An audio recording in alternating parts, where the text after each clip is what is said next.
Olá, sejam todos bem-vindos e bem-vindas. Está no ar mais uma edição do programa Pauta Aberta, direto dos estúdios da TV Evangelizar aqui em Curitiba. Obrigada pela sua companhia. Você fica com a gente na próxima meia hora.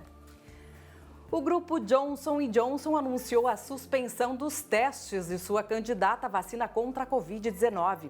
O motivo seria uma doença inexplicada em um dos participantes. A imunização é uma das 4 que receberam autorização para testes de fase 3, a última no Brasil. Infelizmente, tem muitas pessoas se usando da pandemia para ganhar dinheiro de forma indevida. Veja só essa notícia. A Agência Nacional de Vigilância Sanitária, Anvisa, informou que recebeu uma denúncia da venda de uma falsa vacina. É isso mesmo que você está ouvindo, de uma falsa vacina contra a Covid-19 em Niterói, no Rio de Janeiro. De acordo com a reguladora, uma empresa está vendendo o imunizante falsificado e dizendo que se trata da vacina em desenvolvimento pela Universidade de Oxford, junto com o laboratório AstraZeneca.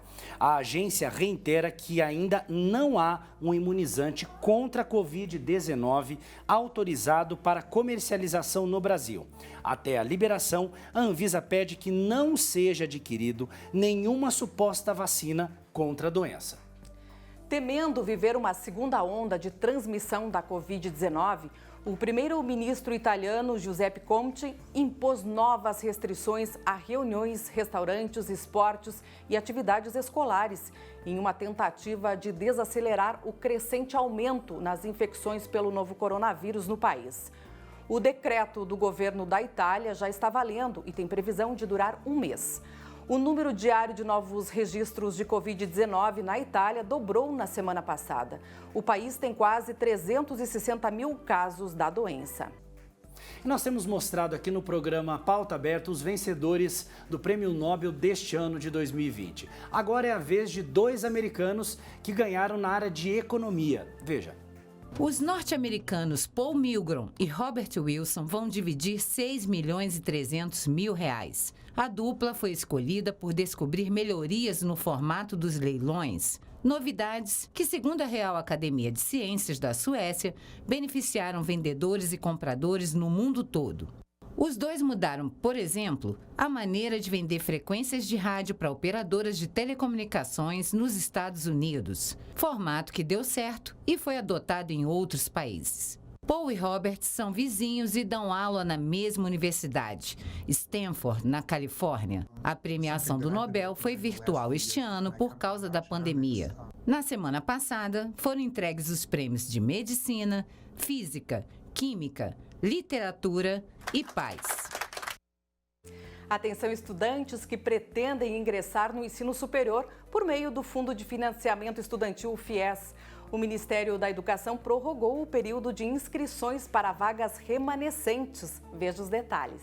Olá, de acordo com o Ministério da Educação, a alta quantidade de acessos ao site do FIES causou uma instabilidade no sistema e, por isso, o prazo para as inscrições será prorrogado. As novas datas ainda serão definidas, mas atenção, quem já fez a inscrição não fica prejudicado. São 50 mil vagas que não foram preenchidas por desistência do candidato ou por falta de documentação necessária. Logo que o processo for retomado, as inscrições então poderão ser feitas no site do FIES e o candidato precisa preencher alguns requisitos: ter participado de pelo menos uma edição do Exame Nacional do Ensino Médio, o Enem, a partir de 2010, com média mínima de 450 pontos. Também não pode ter zerado a redação. Além disso, o candidato também precisa ter uma renda familiar mensal bruta de até 3 salários mínimos por pessoa. Com a proximidade do pleito municipal 2020, novas informações são disponibilizadas aos eleitores. A nova é que candidatos que dispararem mensagens pelo WhatsApp e SMS sem autorização explícita dos usuários estão sujeitos à Lei Geral de Proteção de Dados, em vigor desde setembro deste ano. O envio de mensagens em massa pode gerar multa aos candidatos de 5 a 30 mil reais. Embora as punições administrativas estarem previstas somente para 2021, a Justiça Eleitoral poderá avaliar ilícitos de acordo com as regras definidas pelo TSE. Bom, como você viu, desde o mês de setembro já está em vigor aqui no Brasil a Lei LGPD, a Lei Geral de Proteção de Dados. Para você que ficou com alguma dúvida ou não entendeu ainda exatamente o que é essa lei, a repórter Fabiana Vantucci fez uma entrevista com um especialista. Acompanhe. A nova Lei Geral de Proteção de Dados Pessoais já está em vigor. E para entender melhor o que é essa lei e esclarecer todas as nossas dúvidas, eu converso agora com a advogada Natália Broto. Natália, explica pra gente por que essa lei foi criada e qual a importância dela. Bom, a gente vem na nossa vida moderna, né? Cada vez mais a gente compartilha dados, né? E quando eu falo de compartilhamento de dados, não é só na internet, na academia, no supermercado, numa farmácia, a gente compartilha dados de saúde, a gente liga um GPS, compartilha dados de localização. E o que começou a acontecer foi uma manipulação por parte dessas empresas em relação à maneira de utilizar esses dados, né? Então, as empresas começaram a coletar esses dados, vender para as empresas, né? Fazer os perfis das pessoas sem que elas soubessem disso, e aí surgiu a necessidade da Lei Geral de Proteção de Dados justamente para regulamentar o mercado de dados. Natália, na prática, o que essa lei muda tanto para as empresas quanto para os usuários? Costumo dizer o seguinte, né? Antigamente as empresas falavam assim, essa é a minha base de dados, esses são os meus dados, né? Aquilo que eu tenho desde 20 anos eu construo essa base de dados. O que a lei vai dizer é, para as empresas, esses dados não são seus, são dos titulares de dados. E, portanto, eles passam a ter direito e controle sobre como esses dados são utilizados. Então, a lei passa a trazer para as empresas uma série de obrigações em relação ao tratamento desses dados. Quando eu falo tratamento, é coleta, arquivamento, exclusão, compartilhamento. E passa a trazer para os titulares uma série de direitos, direitos de acesso, direito de pedir exclusão. Enfim, ela regulamenta justamente essa relação entre o usuário e as empresas que coletam esses dados. Hoje nós usamos a internet, né, enfim, para praticamente tudo e compartilhamos nossos dados. Quais cuidados nós devemos ter? E em caso de vazamento desses meus dados pessoais, o que eu posso fazer? Quais são os meus direitos? Bom, primeiro cuidado, né? A gente vai passar agora por uma alteração de cultura, porque a gente não tem cuidado com os nossos dados, né? O primeiro cuidado é verificar, né? E a gente costuma dizer o seguinte, se na internet se é de graça, é porque você é o produto. É porque alguma empresa está coletando algum dado de você e fazendo dinheiro com isso. Então, verifique os termos, verifique que tipo de informação você está compartilhando, que tipo de dados a empresa está tendo acesso, faz sentido que ela tenha acesso, né? Então, a gente precisa começar a ter cuidado com esses compartilhamentos, com o que a gente está dando de dados. E o segundo ponto, justamente, se teve algum compartilhamento indevido, se você sentiu que teve uma invasão à sua privacidade, essa empresa tem a obrigação de ter canais facilitados para que você reclame. E você pode ir no PROCON, no juizado especial, você pode utilizar todos os órgãos de proteção ao consumidor para eventualmente reclamar disso. Ok, Natália, muito obrigada pelas suas informações. Lembrando que mesmo com a lei em vigor, as penalidades em caso de descumprimento só serão aplicadas para as empresas a partir de agosto de 2021. E o programa Pauta Aberta vai fazer um breve intervalo e no próximo bloco você vai acompanhar o fechamento da Semana Nacional da Vida, Missa do Nascituro. Ela é celebrada em Maringá, que fica na região noroeste do Paraná. Um momento para rezar pelas mães e pelas futuras mamães. E ainda, estudo de monitoramento de secas aqui no Brasil é semifinalista em um prêmio internacional que será entregue em 2021. Nosso intervalo é rápido, voltamos já.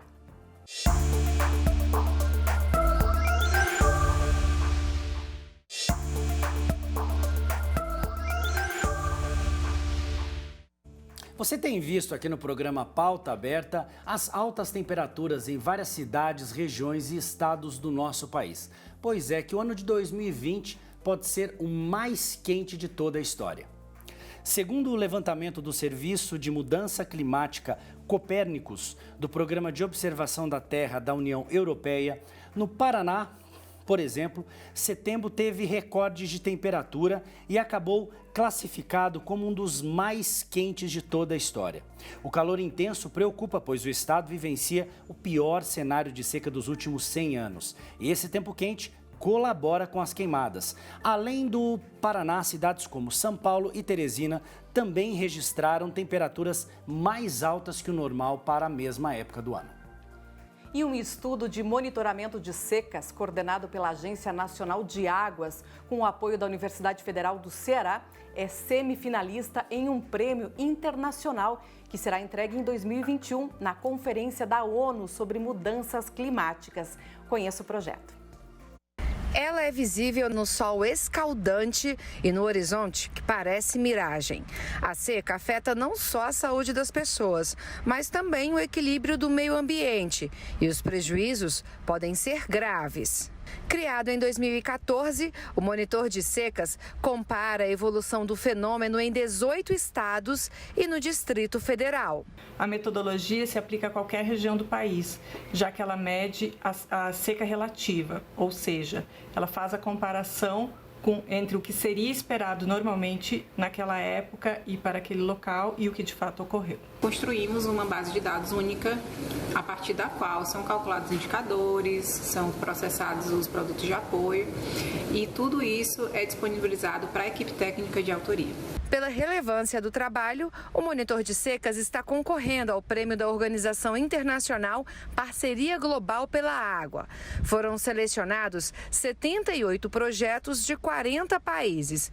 O monitor já está na semifinal. A lista dos finalistas sai no próximo dia 21 de outubro e o vencedor será conhecido no ano que vem. Em razão da seca ser um fenômeno de difícil determinação sobre o seu início, a sua duração e sua intensidade, o mapa gerado pelo monitor de secas, ele ajuda no produtor justamente a mostrar a ele o quanto é que a seca está afetando a sua região.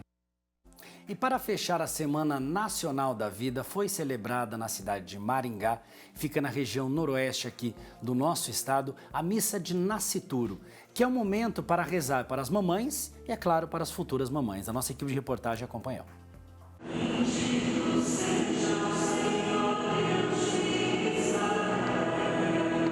Valorizar a vida em todos os momentos, desde o ventre materno até o fim natural. Esse é o objetivo da Missa do Nascituro, que encerra a Semana Nacional da Vida. Em Maringá, no noroeste do Paraná, a celebração foi presidida pelo arcebispo metropolitano Dom Severino Clasen. Não podemos permitir e admitir que uma vida seja extinta em vista da falta de orientação, de consciência, da sensibilidade e daquilo que é a ética cristã. Então foi criado esse dia, a Semana da Vida, e também como conclusão da Semana da Vida, o Dia do Nascituro, dia daquela criança que já existe no ventre materno, mas ainda não viu a luz do mundo. A Tayla foi uma das mulheres que participou da missa. Depois de ser diagnosticada aos 29 anos com menopausa precoce, ela conseguiu engravidar. E junto com o marido foi agradecer a bênção recebida. Foi bem difícil o diagnóstico, né? A incerteza, a dificuldade, foi tudo muito difícil, mas graças a Deus, foi muita oração. Ano passado eu estive aqui rezando, pedindo a Deus e graças a Deus hoje eu estou voltando para agradecer. Aos 4 meses de gestação, a Angélica também foi agradecer pelo dom de gerar uma vida e desde o ventre ensinar ao filho os valores cristãos. Pedir que venha com saúde, que venha perfeito e já encaminhar ele para o caminho certo também, né? Se os pais estão seguindo, ele já vai saber também seguir o caminho certo, né? Ao fim da celebração, o arcebispo deu uma bênção a todas as gestantes e às mulheres que ainda esperam a bênção de ter um filho. E também estendeu a oração a todas que não puderam estar na catedral. Feche os seus olhos, peça ao bom Deus, Criador de toda a vida, que Deus te abençoe, te conceda a alegria, o dom de ser mãe. Deus Todo-Poderoso te abençoe, Pai, Filho, Espírito Santo. Amém.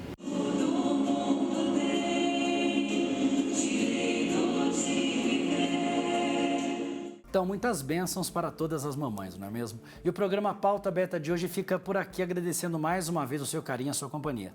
Lembrando que você pode rever este programa e as reportagens que foram exibidas aqui no Pauta Aberta no nosso canal no YouTube. O endereço está aparecendo aí na sua tela. Fique bem, fique em paz. Tchau. Tchau, tchau.